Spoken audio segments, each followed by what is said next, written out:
اے نبی تم سے پوچھتے ہیں کہ کون کون سی چیزیں ان کے لیے حلال ہیں، ان سے کہہ دو کہ سب پاکیزہ چیزیں تم کو حلال ہیں، اور وہ شکار بھی حلال ہے جو تمہارے لیے ان شکاری جانوروں نے پکڑا ہو جن کو تم نے سدھا رکھا ہو، اور جس طریق سے اللہ نے تمہیں شکار کرنا سکھایا ہے اس طریق سے تم نے ان کو سکھایا ہو، تو جو شکار وہ تمہارے لیے پکڑ رکھیں اس کو کھا لیا کرو، اور شکاری جانوروں کے چھوڑتے وقت اللہ کا نام لے لیا کرو،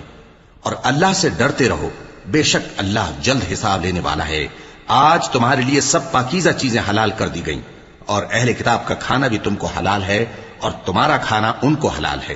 اور پاک دامن مومن عورتیں اور پاک دامن اہل کتاب عورتیں بھی حلال ہیں، جبکہ ان کا مہر انہیں دے دو، اور نکاح سے عفت قائم رکھنی مقصود ہو، نہ کہ کھلی بدکاری کرنی اور نہ چھپی دوستی کرنی۔ اور جو شخص ایمان کا منکر ہوا اس کے عمل ضائع ہو گئے اور وہ آخرت میں نقصان پانے والوں میں ہوگا۔